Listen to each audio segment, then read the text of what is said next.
Buenos días, nos encontramos nuevamente para reavivarnos con la palabra del Señor. Espero tenga un lindo día de preparación antes del Santo Sábado. Hoy el capítulo 6 del libro de Segunda de Samuel nos dice que David volvió a reunir a todos los escogidos de Israel, 30,000 hombres. Se levantó David y partió de Baala de Judá con todo el pueblo que lo acompañaba para trasladar de allí el arca de Dios, sobre la cual era invocado el nombre del Señor de los ejércitos, que tiene su trono entre los querubines. Uno de los mayores deseos de David era el de volver el arca del Señor a su lugar y posteriormente construir un templo en donde adorar al Señor. En el verso 3 nos cuenta que pusieron el arca de Dios sobre un carro nuevo y se la llevaron de la casa de Abinadab, que estaba en la colina. Usa y Ahío, hijos de Abinadab, guiaban el carro nuevo, mientras se llevaban de la casa de Abinadab, que estaba en la colina, el arca de Dios. Ahío iba delante del arca. David y toda la casa de Israel danzaban delante del Señor con toda clase de instrumentos de madera de haya, con arpas, con salterios, panderos, flautas y címbalos. Cuando llegaron a la era de Nacón, Usa extendió su mano hacia el arca de Dios y la sostuvo, pues los bueyes tropezaban. Entonces el furor del Señor se encendió contra Usa allí mismo, lo hirió Dios por aquella temeridad, y cayó allí muerto junto al arca del Señor. David se entristeció porque el Señor hirió en ese lugar a Usa, y fue llamado aquel lugar Pérez Usa hasta el día de hoy.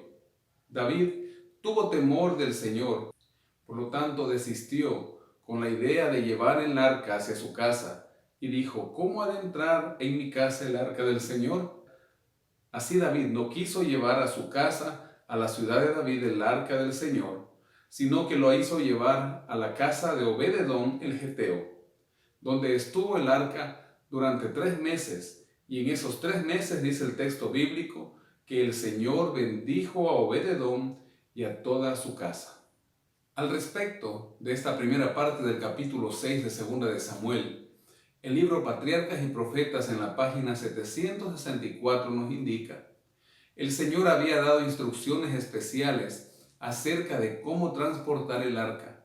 Solo los sacerdotes descendientes de Aarón podían tocarla o incluso mirarla descubierta.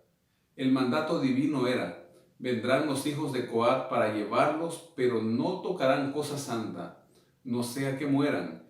Eso está en el libro de Números, capítulo 4, versículo 15. Los sacerdotes debían cubrir el arca, y luego los coatitas debían levantarla mediante los palos que pasaban por los anillos de cada lado del arca, y que nunca debían quitarse. Si nosotros recordamos a los hijos de Gersón y Merarí, que eran descendientes de Aarón, y que no tenían que cargar el arca, Moisés les proveyó de carros para que ellos puedan transportar la parte que les correspondía llevar del santuario. Sin embargo, a los hijos de Coat, dice el libro de Números en el capítulo 7, verso 9, que a ellos no les dio ningún carro, porque el servicio de las cosas más santas tocaba a ellos y debían llevarlas sobre hombros. Así, de esta manera, cuando David, al igual que los filisteos, quiso llevar el arca en un carro nuevo, cometió un gravísimo error. Sigue diciendo: los filisteos, que no conocían la ley de Dios, habían puesto el arca sobre una carreta cuando la devolvieron a Israel, y el Señor aceptó el esfuerzo que aquellos habían hecho. Pero los israelitas tenían en sus manos una declaración precisa de lo que Dios quería. Usa incurrió en la mayor culpa de presunción. Al transgredir la ley de Dios había aminorado su sentido de la santidad de ella, y con sus pecados inconfesos, a pesar de la prohibición divina, se había atrevido a tocar el símbolo de la presencia de Dios. Dios no puede aceptar una obediencia parcial ni una conducta negligente con respecto a sus mandamientos. Hoy en día también cometemos el mismo error. Presumimos de querernos parecer al mundo y queremos actuar como personas comunes, no como hijos de Dios, frente a los requerimientos que éste tiene para cada uno de nosotros. Continuando, aquel levita Obed-Edom se vio favorecido por tener el arca del Señor, que simbolizaba la presencia de Dios mismo. El rey decide trasladar nuevamente el arca a la ciudad de David. Cuando los que la llevaban dieron 6 pasos, él sacrificó un buey y un carnero engordado. David, vestido con un efod de lino, danzaba con todas sus ropas delante del Señor. Así, con júbilo y sonidos de trompeta, David y toda la casa de Israel conducían el arca del Señor. Cuando el arca del Señor llegaba a la ciudad de David, aconteció que Mical, su primera esposa, no estuvo de acuerdo y miró desde una ventana, y al ver al rey David que saltaba y danzaba delante del Señor, lo despreció en su corazón. Así, de esta manera, David trajo el arca hasta su ciudad.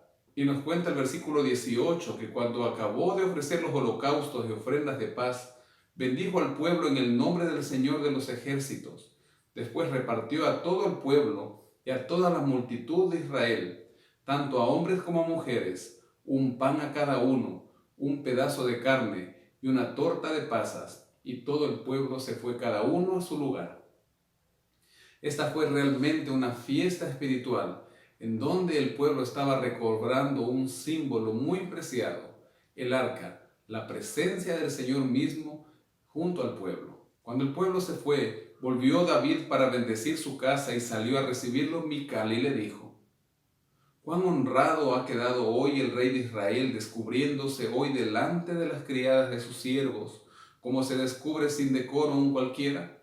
Esto lo dijo ella, ya que David había quitado sus vestiduras reales y se había puesto aquel efod con el que iba danzando. Entonces David respondió a Mical: «Fue delante del Señor quien me eligió en preferencia a tu padre y a toda tu casa, para constituirme como príncipe sobre Israel. Por tanto, danzaré delante del Señor y me humillaré aún más que esta vez. Me rebajaré a tus ojos, pero seré honrado delante de las criadas de quienes has hablado». El libro Patriarcas y Profetas, en la página 765, nos sigue diciendo: «El rey había dejado a un lado sus hábitos regios y se había puesto un efod de lino sencillo, como el que llevan los sacerdotes. Por ese acto no quería indicar que asumía las funciones sacerdotales, pues el efod era llevado a veces por otras personas, además de los sacerdotes. Pero en este santo servicio él tomaba su lugar ante Dios, en igualdad de condiciones con sus súbditos. En ese día debía adorarse al Señor. Dios era el único que debía recibir reverencia. El hecho de que en su alegría reverente David bailó delante de Dios ha sido citado por los amantes de los placeres mundanos para justificar los bailes modernos, pero este argumento no tiene fundamento. La música y la danza de alegre alabanza a Dios mientras se transportaba el arca no se asemejaban para nada a la disipación de los bailes modernos. Y con respecto a Mical, David consideró que había menospreciado y deshonrado el servicio de Dios, y le contestó severamente. Al reproche de David se agregó entonces el del Señor. A causa de su orgullo y arrogancia, Mical nunca tuvo hijos hasta el día de su muerte. Al terminar este capítulo podemos notar cuán importante es la adoración, pero no la adoración desde el punto de vista humano, no adorar a Dios como a nosotros nos parece, sino como Dios lo pide. Cuando lo hacemos de esa manera, el Señor nos va a bendecir. Nuestra alabanza llegará hasta su trono de la gracia, será aceptada y también nosotros nos sentiremos con la alegría de adorar a nuestro Creador y Dios verdadero. Que el Señor te bendiga en este día y que tengas una linda recepción del sábado.